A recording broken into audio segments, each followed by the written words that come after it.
My name is Chris Chandler. I'm a licensed mental health counselor, and my passion is helping people find freedom from their addictions. People oftentimes ask me why I do this work.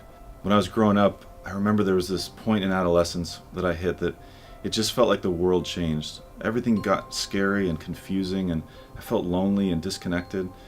I tried all kinds of things to fill that void, and nothing seemed to work. I tried sports and school and leadership roles, and I got myself into a pretty rough group of friends for a while, and I got into a bunch of fights, and ultimately I got expelled from school. I ended up meeting Jesus in high school and absolutely began this radical transformation in my life. It was the first time that I felt fulfilled and satisfied. And yet, over the next 10 years, what I ended up finding was that even though I was a Christian and I knew the God of the universe, I still struggle with these deep, intense fears that I had.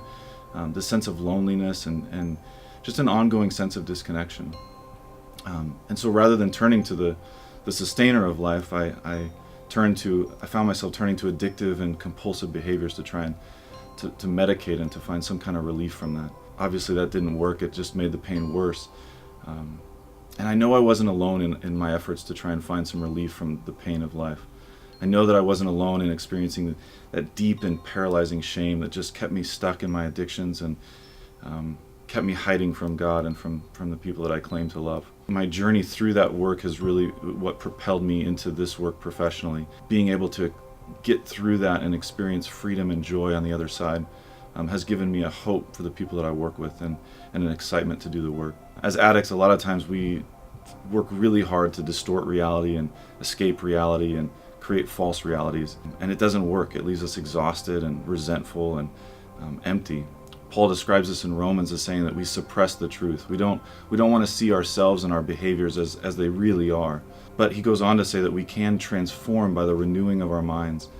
And my experience has been that this transformative process requires that deep commitment to reality.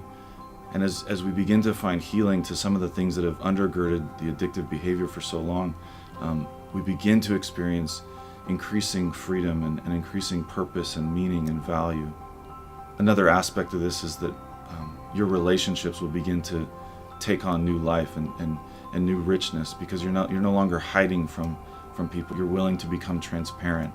As you be honest with yourself, the honesty begins to bridge into your relationships, which creates intimacy that, quite honestly, you've been avoiding your whole life.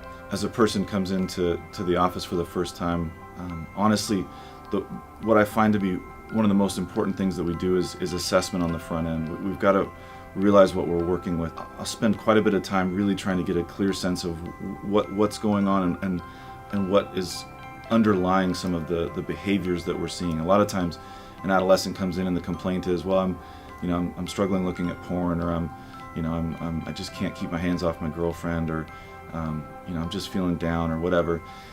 We're looking at things from a multifaceted approach, looking at how biology and your psychology and your social relationships and your faith all come together to create who you are and how you're imbalanced in this area of your life.